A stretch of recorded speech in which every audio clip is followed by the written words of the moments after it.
Alexandra, bonjour. Bonjour Daniel.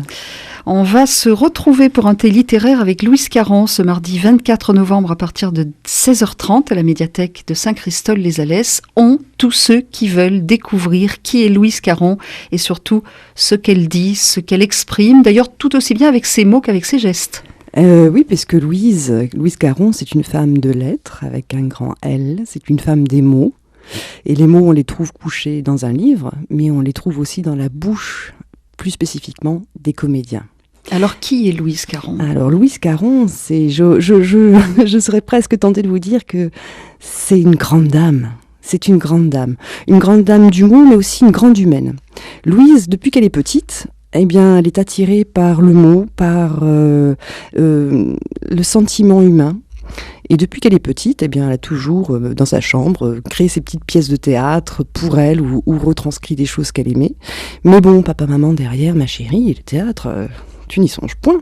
Donc, tu vas faire tes études. Et Louise a fait, en effet, des études d'ailleurs très poussées dans lesquelles elle a parfaitement réussi, puisqu'elle a un doctorat de neurobiologiste.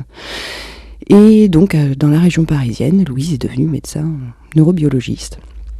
Mais le théâtre, les mots, la littérature, ça a toujours été là. Donc Louise, pendant ses études, allait au théâtre du coin, assister à des pièces, rencontrer des comédiens, rencontrer des auteurs, des metteurs en scène. Sa passion, de toute façon, était ancrée, chevillée dans son ADN, tout en ayant ce regard de neurobiologiste. Sauf que le théâtre a été plus fort.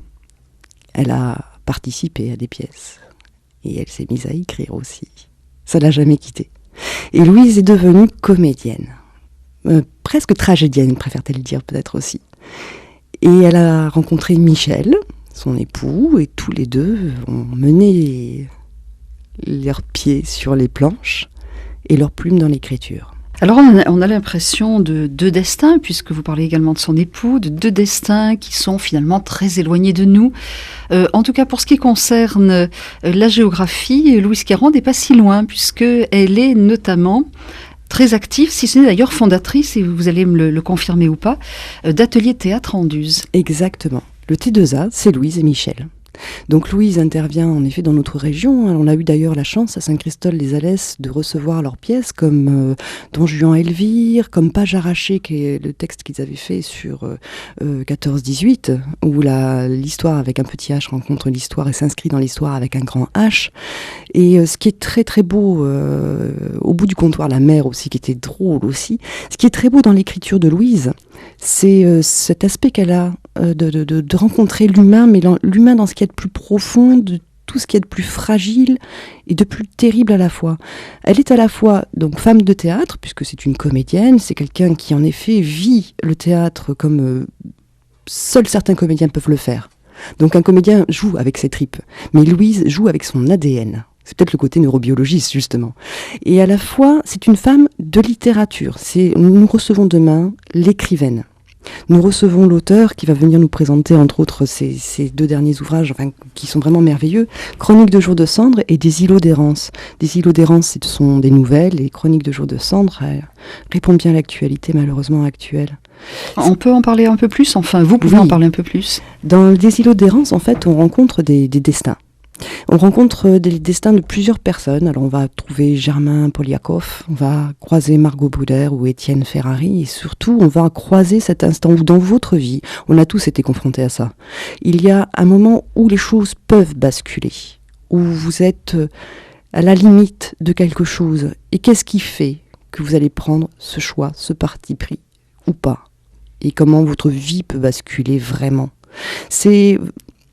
Alors je reviens dessus, c'est vrai, mais la scientifique fait qu'elle a une façon de décrire la psyché humaine à travers donc une littérature et un art du mot, un art de la phrase, du sentiment. Elle vous embarque, sincèrement, c'est presque parfois éprouvant. Parce ça fait écho certainement à des choses aussi en nous. Enfin, moi, ça m'a assez bouleversée. Mais il y a ce moment ténu et pourtant extrêmement puissant, comme la vie, en fin de compte, mais comme la vie biologiquement parlant. Et ça, vous le trouvez dans l'écriture de Louise. Des nouvelles qui plus est, c'est très compliqué une nouvelle, car dans un laps de temps très court, quelques pages, il faut que vous puissiez avoir un rendu des personnages que vous présentez et de leur vécu et de ce qui est à vivre. Donc il faut une écriture puissante. Oui, ciselée, vraiment. Et puis elle a une humanité pour pouvoir décrire justement aussi ces méandres qui sont ceux de l'âme humaine. Et dans Chroniques de jour de cendre, donc un ouvrage qu'elle avait sorti en 2007. Qui est le deuxième. Qui est, oui. Puisque vous nous parliez d'Îlot d'errance, là. Oui. Îlot d'errance, c'est plus récent. Chroniques de jour de cendre, ça se passe à Bagdad en 2007. Un jeune homme, Naïm, son papa meurt et il décide de s'engager en quelque sorte il s'engage dans un groupe armé. Donc à sa douleur, alors lui qui était pacifiste, étudiant, etc., répond quoi ? Une violence interne qui va vouloir sortir physiquement.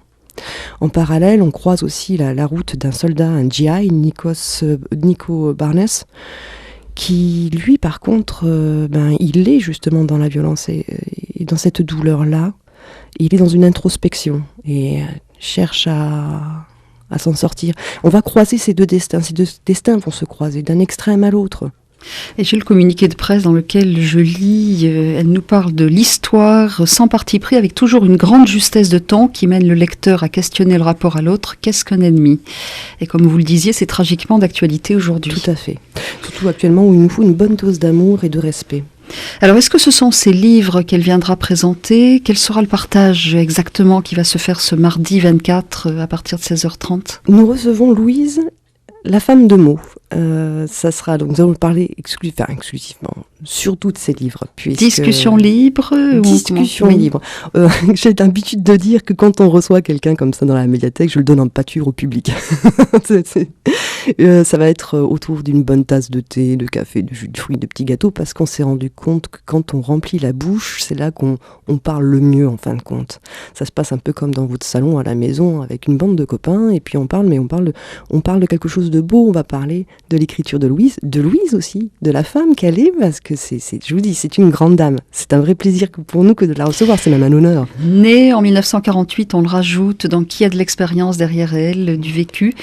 Donc on arrive à la fin de ce petit entretien qui n'est qu'une toute petite introduction précisément à se rendre à la médiathèque de Saint-Christol-les-Alès, Alexandra. Donc demain, on veut inviter les auditeurs, s'ils ne sont pas trop découragés par le froid. Enfin, l'été, café, chocolat chaud, on les réchauffera. Vont les attendre. C'est ce mardi 24 novembre à partir de 16h30. Une conclusion ? Oui, je voudrais juste dire une petite phrase que Louise avait écrite qui est « Écrire, lire, dire, jouer la passion des mots ». Alexandra, responsable de la médiathèque de Saint-Christol-les-Alès, nous invite donc pour ce thé littéraire avec Louise Caron ce mardi 24 novembre à partir de 16h30 à la médiathèque de Saint-Christol.